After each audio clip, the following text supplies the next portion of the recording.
Good morning, everybody. Thank you for joining me today.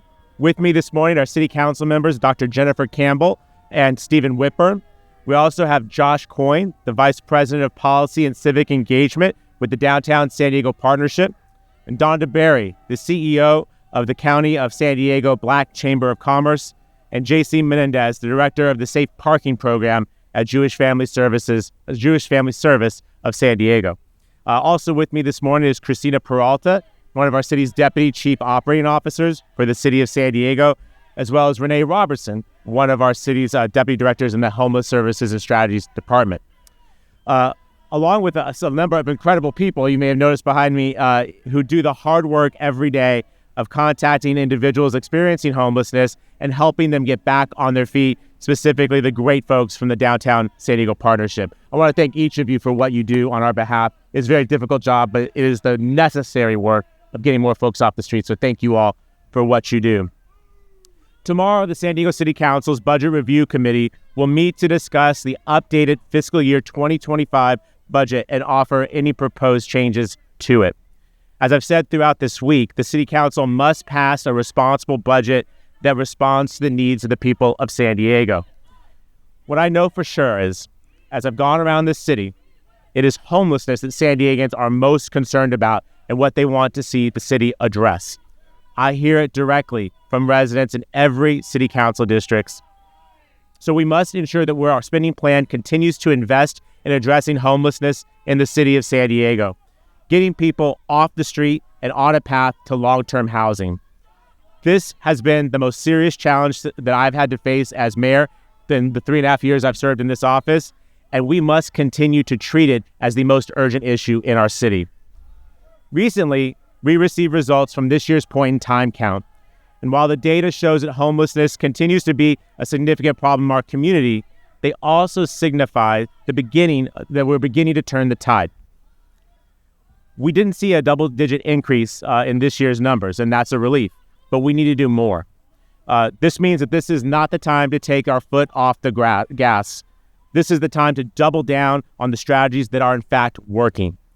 My fiscal year 2025 Protecting Our Progress budget not only maintains funding for our existing program, but it increases funding in order to continue getting people off the streets and into shelter and into care. Today, we are at a city-owned property known as H Barracks next to the San Diego International Airport.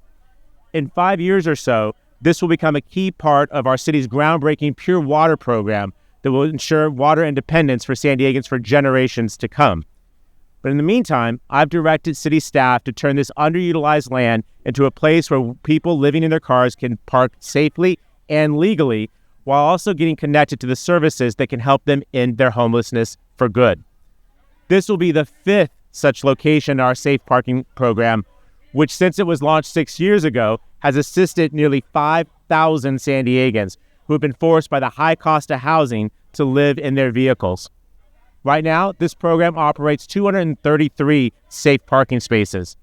This site would accommodate 200 more spaces, nearly doubling the size of this very successful program. That's an additional 200 individuals or families living in cars or in RVs off our streets and connected to services. In addition, my Protecting Our Progress budget includes funding to create a high-impact homeless shelter and services campus that would serve nearly 1,000 people at a time. That means 1,000 people off the streets and able to get into the care and the housing assistance that they need to get back on track. We are currently in lease negotiations with a property owner for a warehouse in the Middletown community located at the corner of Kettner Boulevard and Vine Street. As many of you know, the city does not have full control over some of our shelter sites. For example, the fire marshal is requiring us to vacate our existing shelter at Golden Hall very soon. I want to be clear. While we are not proposing to relocate these folks to the Kettner facility. The fact is that many of our shelter locations are temporary, underscores the need for long-term stability and a facility that can continue to serve people who are homeless or at risk or in transition for decades to come. If we continue to follow through on our long-term plans to create adequate housing, we can shrink our homeless population considerably. However, there will always be a need for a facility to act as a safety net for people in crisis. My budget proposal enables us to tackle this acute crisis on our streets today and making an investment in an ongoing management of homelessness. Again, our comprehensive strategy is working. We have robust street outreach. We have more than doubled our options for getting people off the streets and into shelter or safe sleeping or safe parking lots. We are building more affordable and permanent supportive housing, and we're leading on behavioral health reform and pushing our state and county partners to step up as never before to address mental health challenges. And we've passed prevention measures like our tenant protection ordinance to make sure that fewer people ever end up on the streets. But the fact of the matter is that due to the high cost of housing, more and more people are becoming newly homeless. And so now we cannot let up on our efforts. We must keep doing more. And so this budget that I've proposed to the City Council does more. It's time to pass it and to get to work on making sure that fewer people are on our streets this time next year. With that, I'd like to introduce my partner in Council District 2, where we are today, a council member who has said yes to homelessness solutions in her district and in districts across the city, which is a part of how we're making progress in our city. I'll introduce to you all Dr. Jennifer Campbell, the council member of District 2. Council member?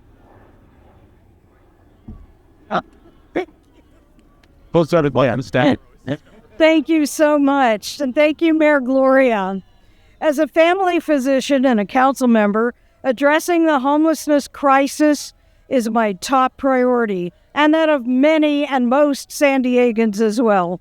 This proposed budget continues to address the homelessness crisis so that we can dramatically increase the resources to help our unhoused neighbors. The federal Boise case ruled that cities must have a bed for every unsheltered person in order to enforce laws such as our safe sleeping and camping ordinance.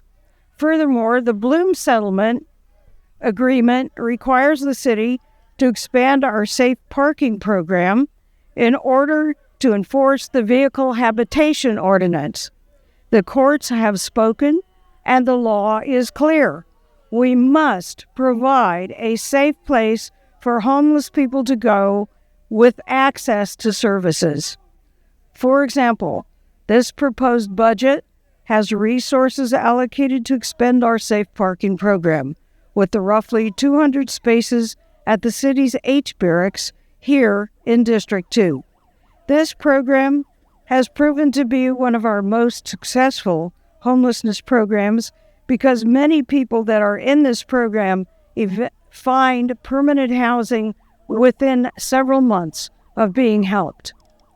I've always welcomed shelters, service providers, and programs that help address the homelessness crisis in District 2, including the Harm Reduction Center in Midway, the Rose Canyon Safe Parking Lot in Claremont, the Rosecrans Shelter in Midway, the 2 Home Key projects in Midway and Ocean Beach, the Mount Etna Affordable Housing Project in Claremont for the elderly, and the Mount Elephant Apartments for homeless seniors in Claremont. The Mount Etna project also will house families and others who are homeless currently, with 4 apartment buildings, and is done in conjunction with our county. And now here we are, we're going to use the H barracks for good needs. As a retired doctor, I've taken a deep look into the principles necessary to successfully address homelessness, many of which we have begun to implement since my time here on City Council. We have united service providers so that everyone has access to the information to help the homeless. We are actively conducting outreach to the unhoused population to get them connected to services. We have provided wraparound services to address each person's unique needs. And with this proposed budget, we are continuing to expand diverse shelter options as well as affordable housing. I call on my council colleagues to join me in continuing their efforts to address the homelessness crisis. We may face challenges and obstacles, but we must remain steadfast in taking on this issue head on. We cannot stop when times get tough. We cannot walk away from our unhoused residents who need the help the most. It is inhumane to leave the most vulnerable on the streets with no help and nowhere to go. Now is not the time to slow down or stop our efforts. Let us be steadfast and expand opportunities for our unsheltered San Diegans to come off the streets and end their homelessness. It is a dereliction of duty not to continue investing in solutions to end this epidemic that is affecting all of us in San Diego. And now I would like to introduce my colleague and friend, Councilmember Stephen Whitburn. Thank you, Councilmember. Thank you. All right. Well, good morning, everybody. Good morning, everybody. Thank you very much for being out here this morning. Really great to see everybody here. I want to thank Councilmember Campbell. I want to thank Mayor Gloria. I want to thank our other distinguished civic leaders who are here with us today, as well as our city employees who do so much work day in and day out to address our homelessness crisis. And I am here to support them and here to advance our goals in the community. We need to expand our safe parking program. I have spoken with people who are staying at our existing locations, and some say the program is life-changing. They don't have to worry about getting a ticket, they can get a good night's sleep, and they can use the services that are provided at the site to help them to get back on their feet. And we've heard similar stories at our safe sleeping sites and our indoor shelters. Most people who are experiencing homelessness want to get off the streets. That is why these programs are so full. From a practical standpoint, if we want more people to leave the streets, we need to add more capacity so that we can shelter more people. It is that simple. If we add to our safe parking locations, our safe sleeping sites, our indoor shelters, more people will exit the streets and they will enter these programs. That is why it is so important to fund these programs in the city budget. This is important from a moral standpoint. I believe that we have a moral obligation to help anybody on the streets who wants to get into a safer and healthier place. From a legal standpoint, the city can't prohibit people from living in their vehicles on our neighborhoods unless we give them a better place to go, like a safe parking place like this. From a practical, a legal, and most importantly, a moral standpoint, San Diego will be better off if we get people experiencing homelessness off the streets and into a safer and healthier place. Now is not the time to move backward on homelessness. We need to keep moving forward. Helping people off the streets could be life-changing for them, and it is better for our neighborhoods as well. And now I'm pleased to introduce one of our foremost partners in reducing homelessness, Josh Coyne, the Vice President of Policy and Civic Engagement at the Downtown San Diego Partnership. Thank you. Good to see you. Good morning. Thank you. I appreciate it. Thank you, Mayor, and thank you for the opportunity to speak. At the Downtown San Diego Partnership, we are working toward a vibrant, thriving, and dynamic downtown, inspiring innovation, creativity, and a sense of belonging. And this work includes addressing the region's homelessness crisis with person-centered solutions and advocacy. I'm really proud of our team here today. You'll see standing behind me, as mentioned, in their Maui Blues, who work tirelessly, day in and day out, connecting folks to healthcare, food, clothing, and shelter. Since July of 2023, we've had the opportunity to facilitate 900 client enrollments, providing individuals with comprehensive case management, as well as partnering with the city to provide safe sleeping every night for over 130 clients. I share these statistics with you this morning because we are proud of them, but also to tell you that we are here to demonstrate that these programs are making an impact, and to highlight the need to continue to fund critical resources like shelter and safe parking. And let me tell you a little bit about the voices that my mayor and my council members are actually listening to this morning. We're here to mention moments of impact from a client named William. William was without a home, sleeping on the street, when our outreach team referred him to our safe sleeping lot. Within a few months, he had secured 2 jobs, took steps to prepare for housing, and ultimately secured his very own apartment. These programs build the skills for self-sufficiency that create housing outcomes. And we know they work also for people like Naomi, who went to the Homeless Response Center to seek further assistance and connected with our family reunification program. Our team was able to successfully reunite Naomi with her mother to help her get back on her feet. We followed up with her recently, and we are proud to say Naomi is doing well, despite missing San Diego, and is interviewing for an outreach specialist position today. Naomi shared her gratitude with our family reunification team to allow us to follow her dreams. And let me share one more story. Recently, our team received a call from a security guard at a downtown hotel who discovered a father and his 2 daughters sleeping in the hotel's common area. When we first met with the family, our team made sure that we had a snack pack and a blanket ready to go. They had been living on the street for a few weeks. We arranged for them with our resources to stay in a local motel while we engaged in the housing assessment to ensure that they were able to secure a program here locally in San Diego. They're now successfully housed with both of their kids. These are just some of the stories that I know we all hear every day, whose lives have been benefited from the work of these caring folks, but also from the commitment of resources from City Council and from this mayor. Now is not the time to take our foot off the pedal.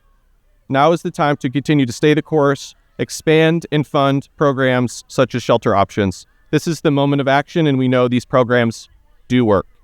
It is now my pleasure to welcome my friend to the podium right now, Chief Executive Officer Ms. Donna DeBerry with the San Diego County Black Chamber. You're welcome.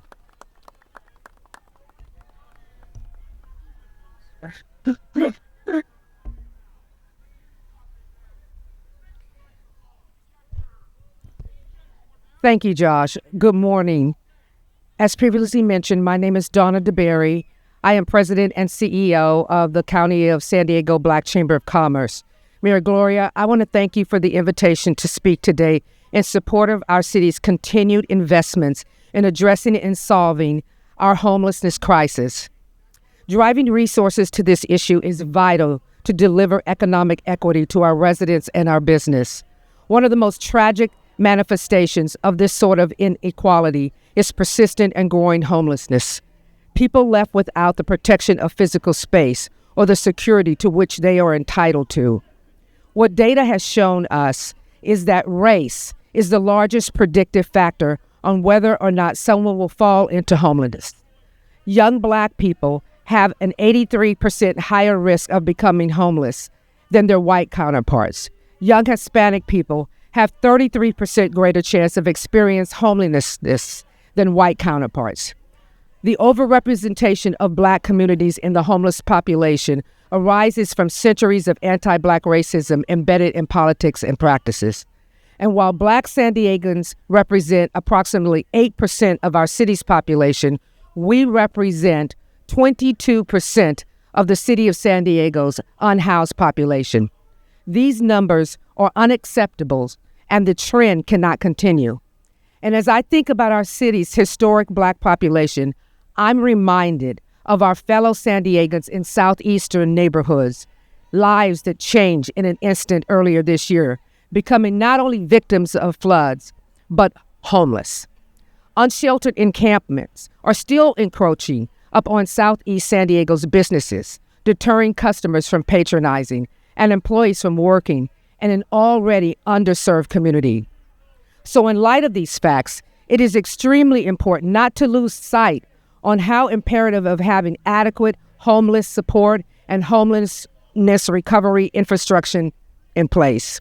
We must get people off the streets, into shelters, and create a path to home ownership and at minimum, renting. Now is not the time to slow down these efforts.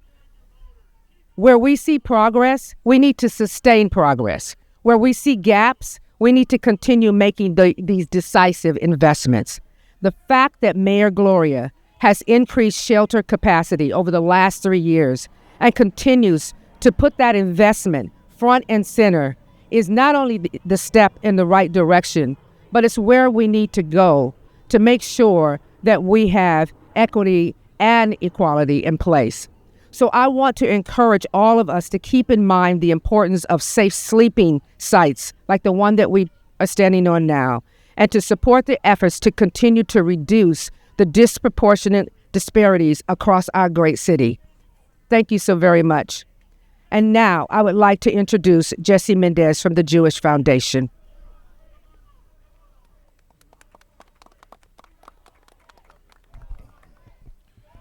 Thank you, Donna, and thank you, Mayor Gloria, Councilmember Campbell, and Councilmember Whitburn, and everyone here today for having me. Jewish Family Services San Diego is proud to operate 4 safe parking program sites for the city of San Diego, 2 of which are overnight locations and 2 that are 24-hour locations. JFS also operates 2 safe parking programs overnight lots for the cities of Encinitas and Vista, totaling almost 300 households per night.